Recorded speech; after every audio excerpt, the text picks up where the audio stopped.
Welcome back to Piers Morgan Uncensored. Andrew Tate is banned from social media for his videos about mainly women, but when exactly does free speech become hate speech, and who should get to decide that?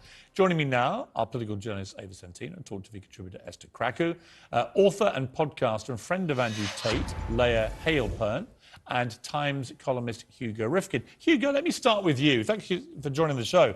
I read your big Times interview with this guy, Andrew Tate. I found it very interesting because I knew I was going to interview him on television shortly afterwards. And what I was struck by was that although you were pretty outraged by some of the stuff he said and done and found it personally pretty offensive, you didn't really seem to be able to conclude that he'd really crossed a line that deserved the punishment he's received in terms of social media wipeout. Would that be a fair categorization?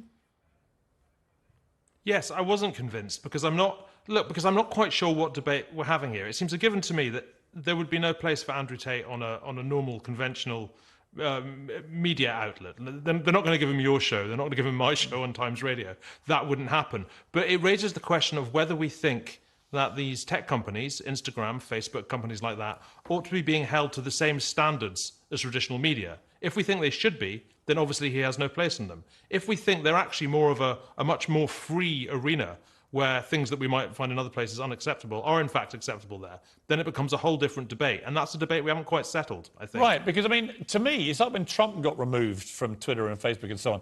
If you're going to let the Ayatollah of Iran continue to have active accounts on these platforms, I don't see the consistency in banning a president of the United States or indeed someone like Andrew Tate. Yeah, I mean, that's quite fair. You've also got to accept that, look, huge numbers of people wanted to watch him. Huge numbers of people wanted to listen to him. He's very, very good at what he does. In an earlier age, there were people like Andrew Tate who put out cassettes and CDs or were on, various forms of pirate radio. They had huge audiences. The audiences are much, much huger now. And they are, and much less policed. They have much greater inroads, people like Tate, into teenagers, for example. So it raises whole new questions, whole new issues. I'm not always convinced that just banning them is quite the right answer, but then I'm not sure I'd quite like to be making that call myself. Right, I think that's a really good point. Leah Hailpern, you're in Miami. You know Andrew Tate. You've been to his home in Romania. You know his brother. What kind of guy is he? I mean, many people who don't know much about him will hear some of the stuff he's been saying, which I play to him and challenge him on in the interview, and they'll be horrified. But what do you think? He's an incredibly intelligent man. I think what he's doing is very important. Right now, there's a huge war on masculinity. Men don't really have any kind of role model that they can look up to. Andrew has been very kind and very generous with me. Like I said, I know him personally. I also know him from a business standpoint. I've spent time with him one-on-one. I've never felt uncomfortable. He's never been inappropriate with me. A lot of people accuse him of misogyny. He's never been misogynistic towards me. And I think what he's doing is incredibly important. OK, Ava Santino, your view of this. I mean, just from the exchange we just put a preview of, where he says he prefers 18, 19-year-old women to 25-year-olds. I think you're 25, aren't you? But, when he generalises about 25-year-old women in the really, I thought, pretty repulsive manner that he did in public, I think that is misogyny, actually, because he's branding a whole category of women in a very offensive way. I think it's close to misogyny. I think it's actually more looking at women as objectively sexual objects, which inherently is misogynistic. But it's looking for purity in women. What he's essentially saying between those lines is that he wants some sort of virginal woman. Maybe that's why he takes this girl seriously. I don't know. But, I mean, it kind of sounds a little bit like... But he's, on the other side, he's allowed to. I mean, he can have these views. Does anything that he says...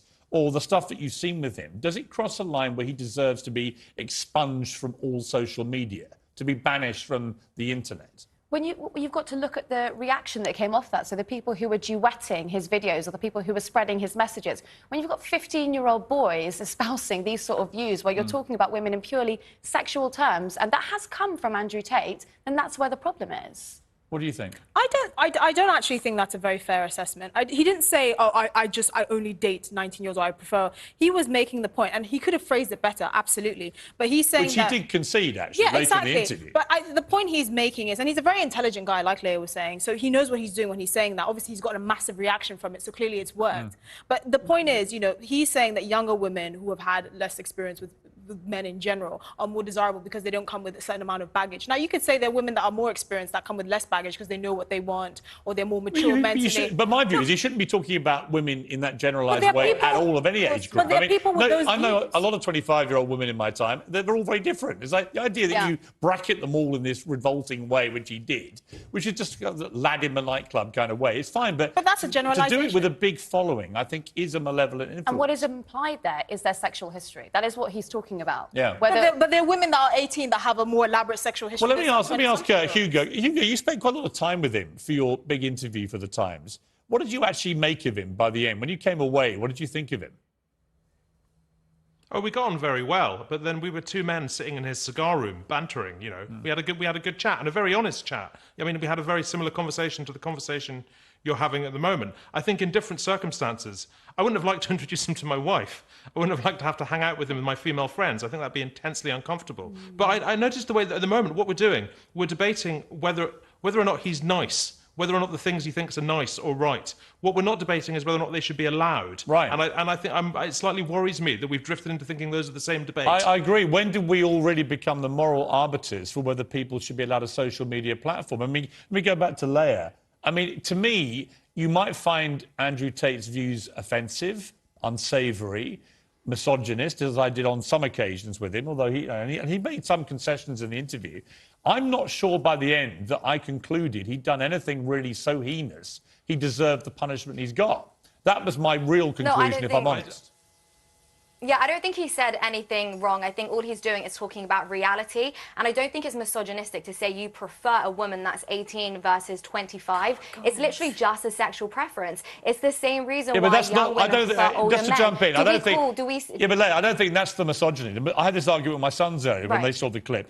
The misogyny isn't that he has a preference for girls of 18, 19, and 25. The misogyny is in the way he talks about every woman who's 25. But that's as if they're all the same and they've all been through this tawdry background which he finds so distasteful. That's obviously ludicrous. Well, I think he speaks with a lot of hyperbole. His goal was to go viral. Obviously, as Esther mentioned, not all 25-year-old women have been sleeping with every single man that they meet in the nightclub. So there's always exceptions. But I just think in general, a 25-year-old woman obviously has had more experience than an 18-year-old woman. And some men prefer that. Some men don't like that. And I think that's completely fine. I think what really scares me is the censorship that we see online. On Twitter, there's actually porn on Twitter. You have terrorists on Twitter. And yet a man who's just talking about reality and the real dynamics between men and women. I mean, you know what? I have to say, Leia, I think you make a good point. I think the Taliban have Twitter accounts. The Ayatollah of Iran, he's threatened to wipe out Israel, has a Twitter account.